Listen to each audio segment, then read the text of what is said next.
الاكله دي بقى الراعي الرسمي للبيت المصري. هنعمل النهارده مع بعض البانيه بطريقه سهله جدا وكله في الخلاط، وهنعمل كمان المكرونه الاسباجيتي الخطيره دي زي ما انتم شايفينها. الاكله دي بصراحه في منتهى الجمال، طعمها حلو قوي.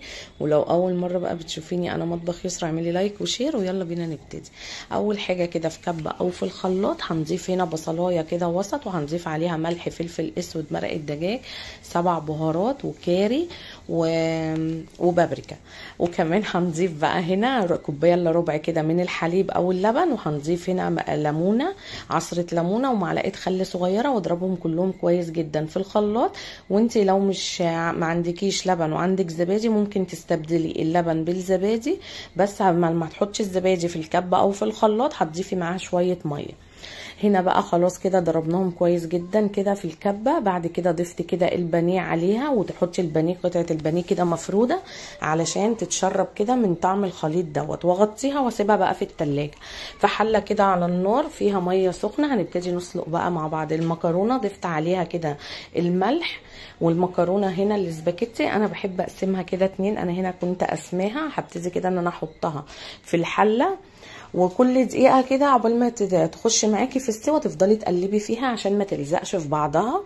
احنا هنا هنبقى عايزين المكرونه 3/4 كده سوا عشان تكمل سواها في الصلصه، وهتديكي طعم في منتهى الجمال. هنا بقى وبعد كده بقى خلاص هتصفيها وتشطفيها كويس المكرونه. هنا بقى في حله كده على النار فيها زيت سخن، هنزل ببصلايه كده صغيره متقطعه صغير، يا دوب البصل هيدبل. نزلت بقرن فلفل هنا هيديها طعم حلو قوي، واقلبه كده مع البصل.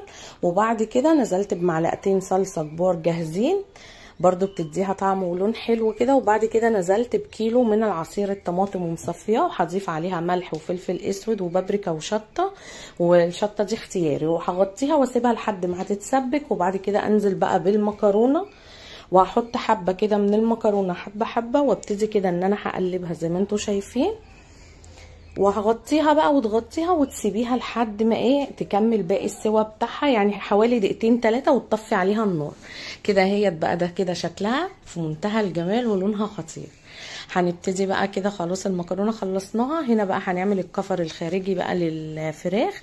هنا معانا بيضايه، وحطيت عليها ربع فنجان كده صغير من اللبن، وضفت عليها رشه من الملح ورشه من الفلفل الاسود وقلبتهم. هنركنهم بقى. هنا معانا بقسماط ناعم، وضفت عليه باكو من الفيجيتار اللي هو الجاهز، بيديها طعم قوي حلو قوي للبانيه. هقلبهم، وهبتدي بقى اخد كده قطعه البانيه، نطلع بقى البانيه كده. وهبتدي الاول احطها في البيض، وبعد كده اخدها احطها في البقسماط،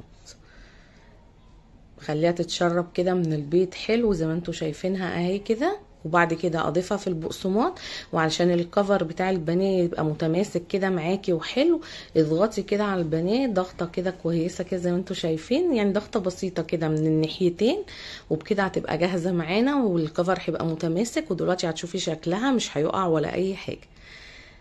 كده انا خلصت البانيه بنفس الطريقه. هنا بقى في طاسه على النار فيها زيت سخن، هنزل كده بقطع البانيه. انا هنا في الزيت مش بحب احط، يعني قبل ما بقلي اي حاجه مش بحب احطها كتير عشان ما تشربش معايا زيت.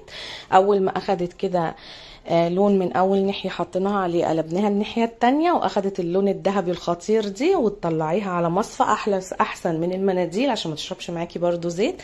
وهنا بقى كنا حطينا كده المكرونه الاسباجيتي، ايه رايكم في جمالها؟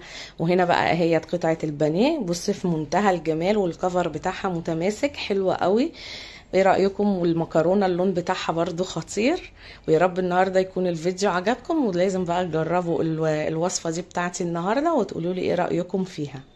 واستنوني بقى في فيديوهات تانية جديده. مع السلامه.